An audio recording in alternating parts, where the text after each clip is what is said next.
Welcome, ladies and gentlemen, to the technical forum of our group exhibit, Hydrogen Fuel Cells and Batteries. I'm very happy to see this forum so full, but it's because of our speakers. We have wonderful presentations today. And the next speaker will be the Business Development Director of Ballard Power Systems Incorporated. It is Yane Laperche-Riteau. I'm very happy to have you here on stage. And she will talk about fuel cell buses, a solution to meet zero-emission regulations for transit agencies. Please go ahead. Thank you very much, and good morning or close to good afternoon to everybody. I'm very pleased to present you, in fact, the fuel cell electric buses. And the question today is it a solution for public transport? And this is very important. We are talking about the technology, but also we are looking for if it is a solution, really.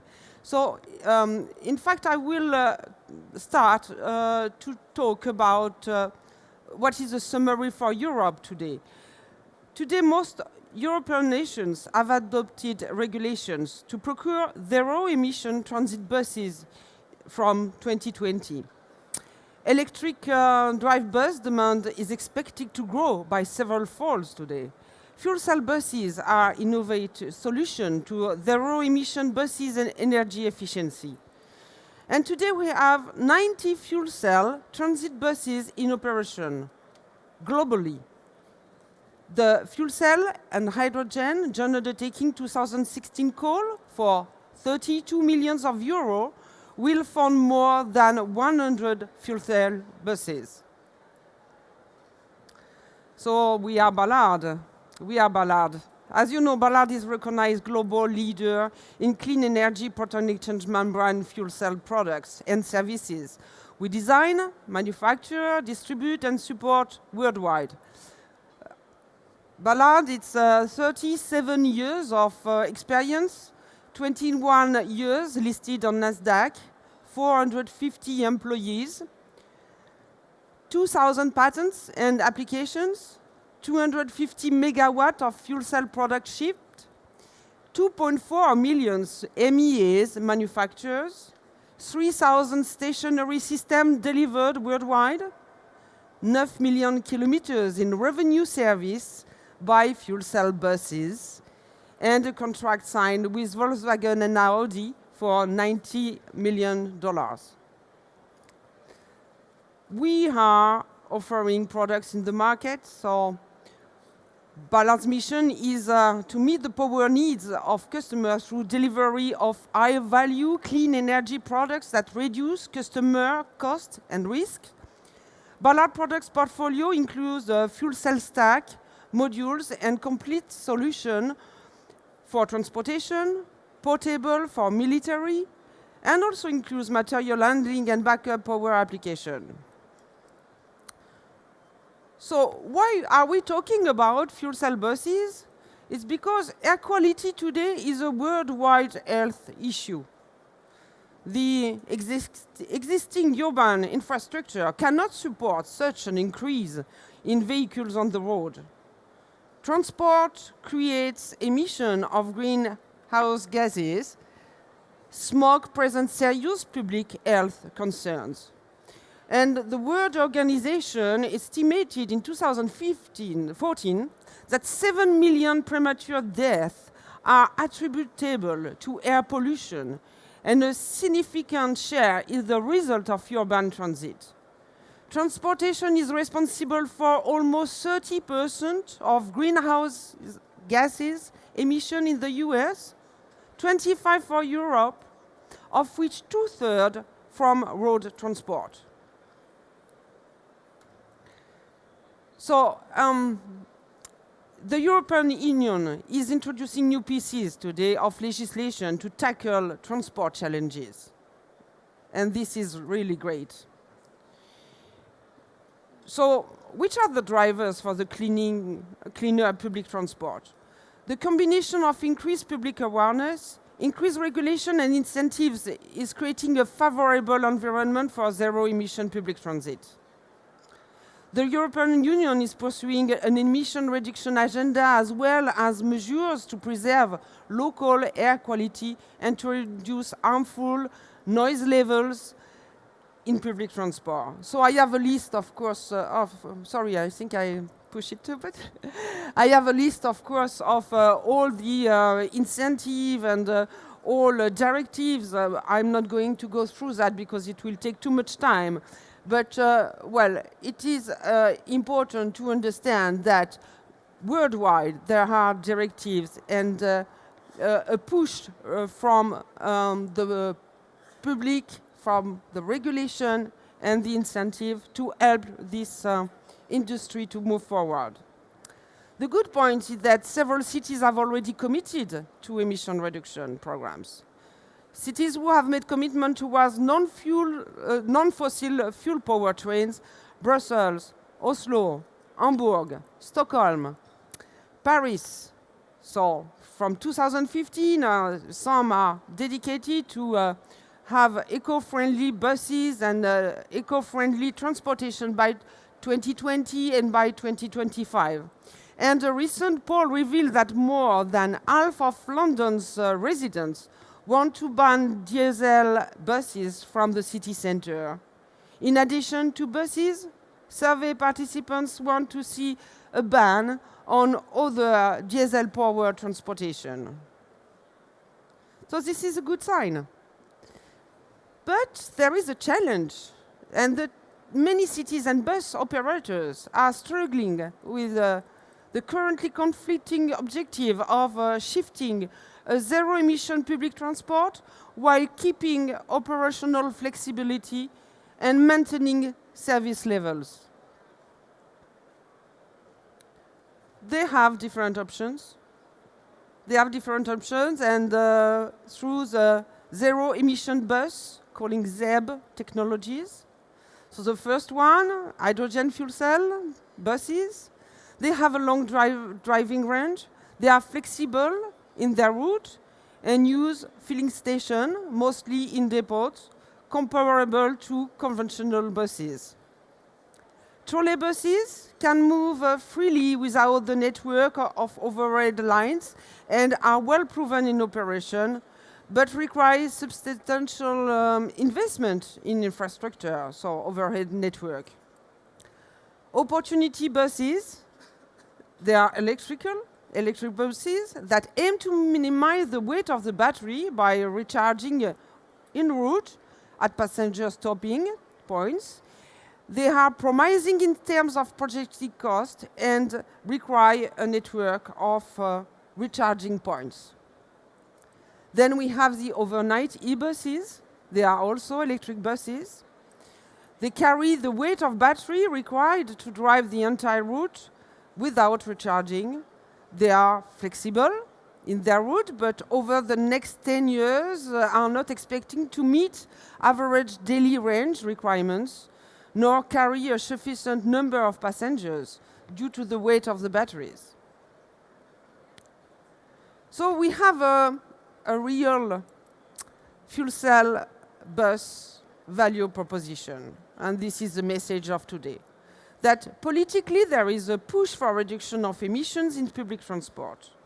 Environmentally, fuel cell buses are electric buses with significantly reduced emissions.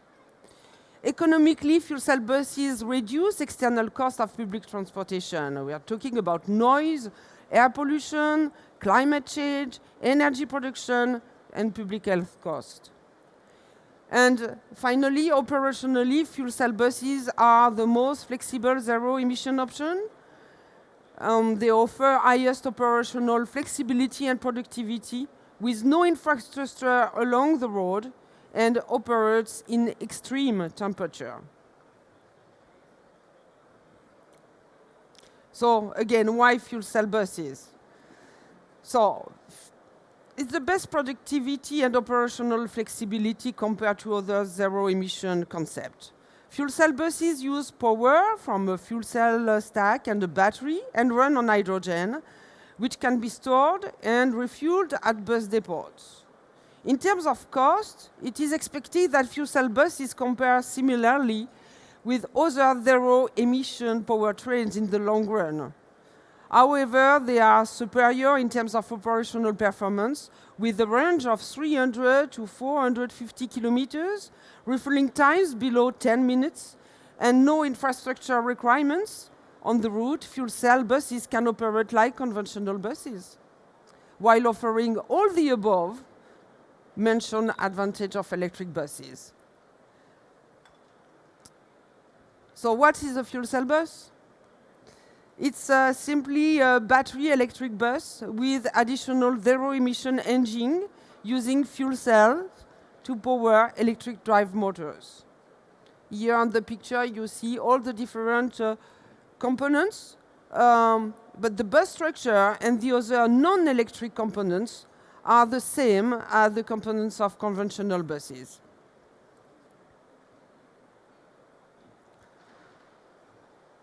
So,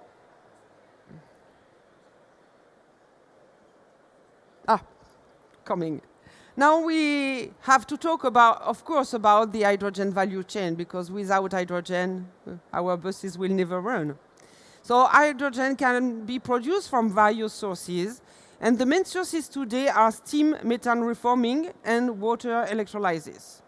So steam methane reforming is based on gas as feedstock, as natural gas, methane gas, biogas, with water electrolysis use electricity as feedstocks. Then hydrogen can be trucked by suppliers or produced on site with electrolyzers at bus depot. Aboard the buses, hydrogen is normally stored in tanks on the roof, as you have been able to see that in the picture before. Hydrogen refueling and storage infrastructure for the whole fleet is typically situated at the bus depot. What is important also for the future is that we are thinking at green hydrogen, and cities and industrial want to see also to have a neutral hydrogen production, and this will come for electrolysis, but we can have it from biogas, we can have it by hydrogen byproduct from the chemical industry, and we are still using a lot of hydrogen coming from steam methane reforming, but in the future this will go green, of course. This will be very important. So now, talking about the European fuel cell deployment programs, since 2001, Europe, through the fuel cell and hydrogen joint undertaking, have developed funding program to help the industry. Across Europe, cities demonstrated that the technology worked in practice.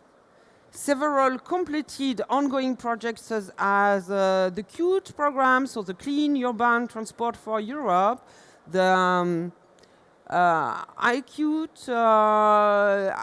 CUTE, the Clean Energy in European Cities called CHIC program, FCvelocity, iTransit, and 3Emission projects support the development of that technology. Participating operators deploy fuel cell buses in daily service on normal routes and demonstrate that fuel cell buses can be integrated into their existing transport networks. They are safe and deemed more comfortable by bus drivers, passengers, and the public. So currently, we have 90 fuel cell buses in service in Europe or about to start the operation. And next large-scale procurement of fuel cell buses is more than 100 buses. So talking about Ballard market leadership, currently you can ride a Ballard fuel cell bus or powered by Ballard in North America, in South America, in Europe, and in Asia. We have today 52 buses deployed around the world, and more than 300 new fuel cell buses are planned in the next 18 months. So what is the current technology status today? About 200 fuel cell transit buses have been deployed worldwide with millions of kilometers on the road. Several OEMs offer fuel cell electric bus options. Fuel power modules are integrated with batteries in hybrid configuration. 20,000 hours, more than 20,000 hours lifetime on a single power module that has been demonstrated in service in London TfL and AC Transit. Fuel cell buses have proven to improve fuel economy by 2 compared to CNG buses. And an important point also is the cost, and the cost has been reduced by 75% since early fuel cell bus prototypes.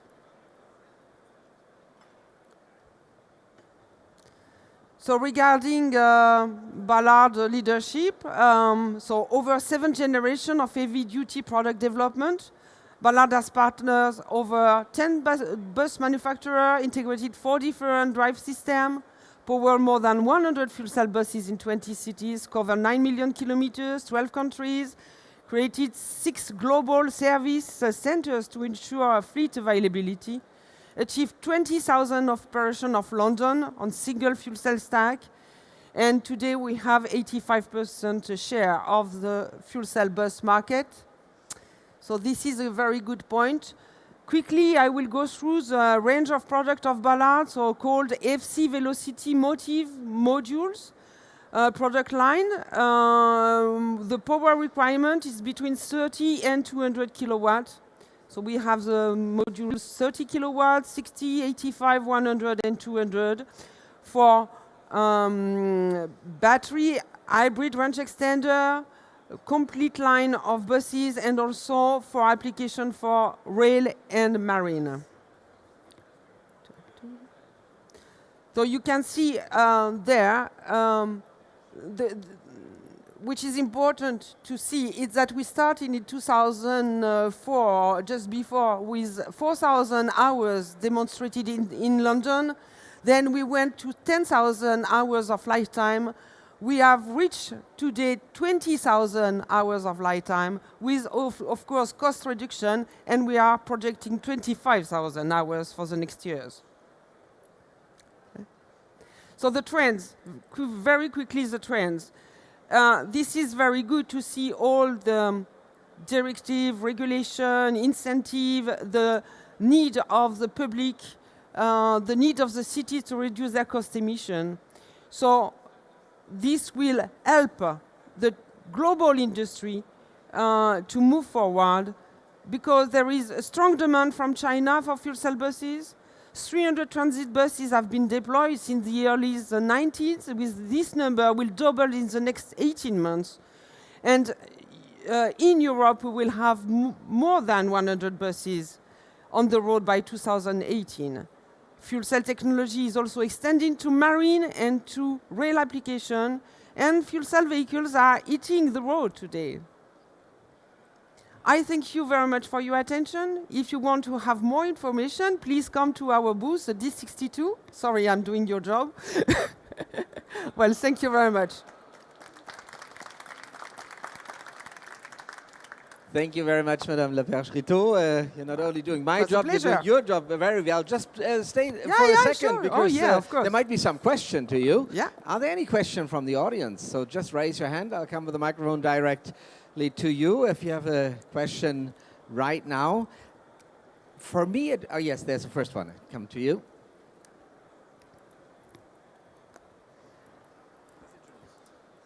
My name is Wang Lei. I'm come from Singapore.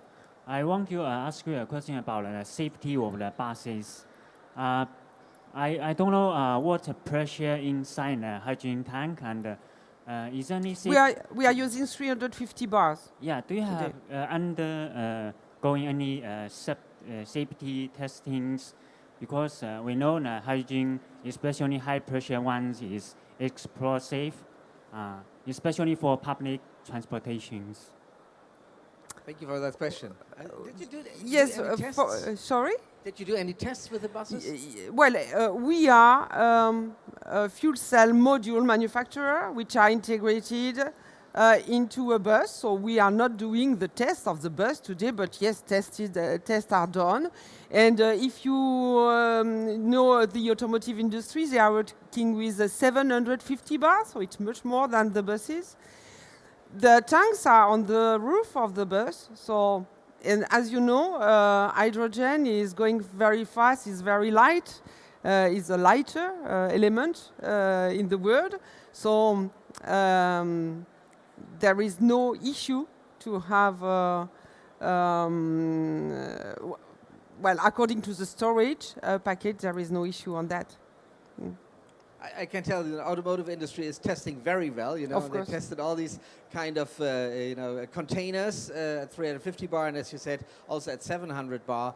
They're pretty safe indeed. Yes. Here's another question. Hello, I'm Ludger Heide from TU Berlin. We run electric buses with battery power in Berlin. And my question is, how do you think does the performance degradation of fuel cells compare to the performance degradation of batteries over the lifetime? Well, in fact, it's depending the lifetime you are looking for, but normally it's 12 years. So today we are offering our fuel cell module with 5 years warranty or 15,000 hours, okay? And as I show you in the diagram, we are looking for 25,000 hours of lifetime in the future. So I think we are going in the right way to be comparable to conventional diesel buses in terms of complete lifetime.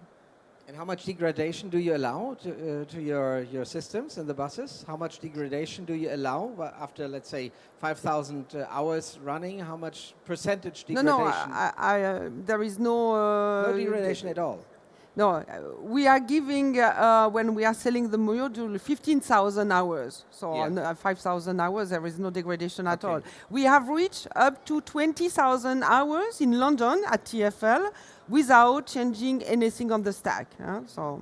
Okay, very good. Any more questions from your side? Well, for me, it was very interesting to see that the main market will be China for you in the future. So 300 buses are waiting to be deployed over there. Well, Europe is a very important base, of course, but China is very demanding due to the air pollution problems in cities. Indeed, very interesting indeed. So are there any more questions from your side? Maybe the last question, is Ballard still involved also in the vehicle market, in the passenger car market? Well, as I've shown on my presentation, Volkswagen and Audi, we have a contract, we offer technology solutions, so we are bringing our expertise to the automotive market. We're looking forward to that as well. Thank you very much. Thank you. Madame Laperche-Riteau, here's your applause. Thank you. So we have a short pause now. We will start again at 1:20 about simulation-based design of fuel cell and battery materials. We're expecting Dr. Jürgen Becker, the Chief Operations Officer of Math2Market GmbH. So please stay here or come back at 1:20. Thank you very much.